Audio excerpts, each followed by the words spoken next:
Hey there, it's Pete with GCI Turf. Hope you're having a great day today.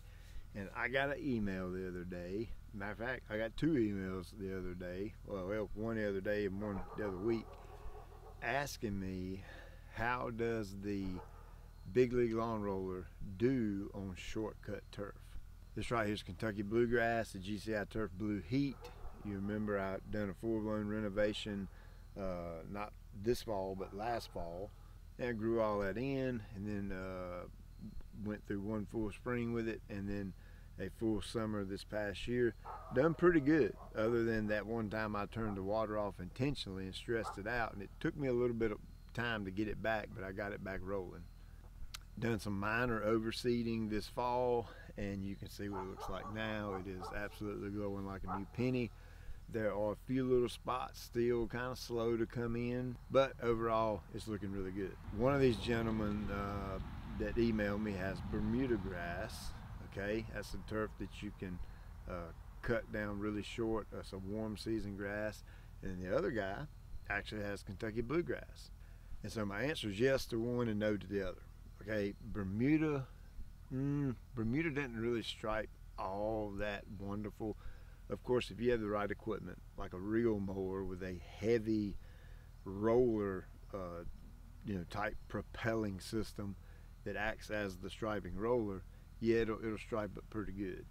But I personally don't think the Big League Lawn Roller is heavy enough to actually create a stripe in Bermuda Grass. It might create a real faint one or a real light stripe, but not the real hardcore heavy stripes. Now, I'm not at all going to say it won't do it in Bermuda, because as soon as I say that, somebody will email or comment and say, well, I do it all the time. It's been my personal experience, okay? When I talk about this kind of thing, I'm telling you about what I've experienced myself. So what about Kentucky Bluegrass? A little bit different with blue, okay? I've mowed this about 3 times, maybe 4 times since I've done the seeding work. I've yet to use the striping roller on it. I've been using my right walk behind on this. It's a 52-inch walk behind. My height of cut is 1 inch. I've had a very long relationship with Big League Lawns, and a really good one. And they've given me a coupon code that I can pass along to you so that you'll save some money in case you want one of these rollers. I will link that up in the description below. It'll be there if you want to check it out. And I hustled home from work the other night, threw the striping roller on, and come out here and mowed it. So let me say this, you're just gonna have to be patient with me. You're gonna have to forgive me, because this time of the year, my video quality is probably gonna go way downhill, simply because the daylight is kind of starting to creep down. I just don't have the daylight I had during summer and the time, and I got a lot going on at work with aerating and overseeding, and we're going as hard as we can go to get them all done. So at the end of the day, sometimes the video quality just ain't there. I actually finished mowing this the other night in the dark. I had to turn the lights on to my building so I could actually see what I was doing.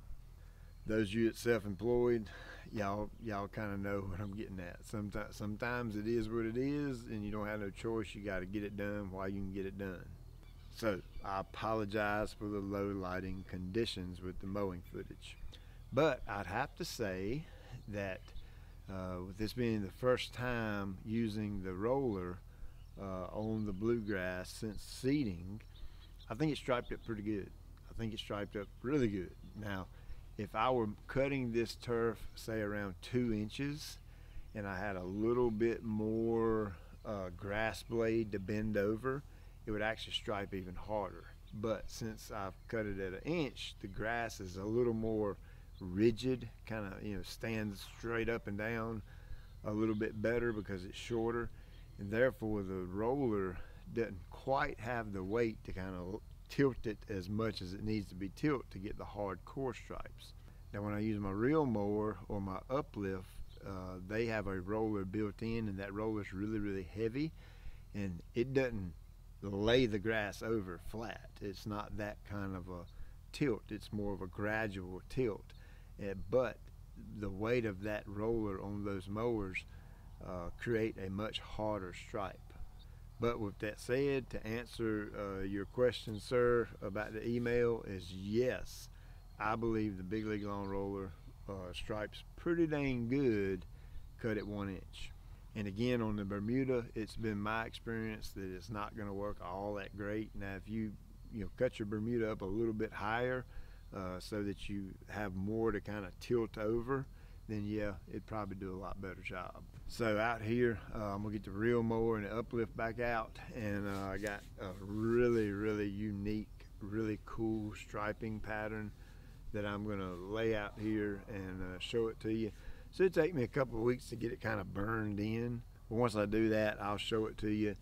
I got several other really cool videos, including a brand new mower I want to show you, and several pieces of GCI turf spray equipment that I've been putting together over the past year or so, and everything's kind of coming together so I can start to release all of this out. So next on the list, it's time to get some more food on this. My options would be either the Protein 2005, a good heavy shot of nitrogen, or I could go liquid and go Green Charge Green Punch. That's a 2600 or 1801. And I think I'm gonna switch it up again this year. I'm gonna do it a little bit different on my fescue and go liquid for that round 6. And I'm gonna do the same thing out here on the Bluegrass, and then I'll go back to the 19019 Protein as my winterizer. So I'll be making those videos here real soon, show you that fertilizer application, and I'm also going to show you a brand new sprayer. And I cannot wait to show it to you. I'm really excited. I'll go ahead and tell you up front, it's not for everybody. So as always, I appreciate you taking time out of your day to watch. I'll check you later.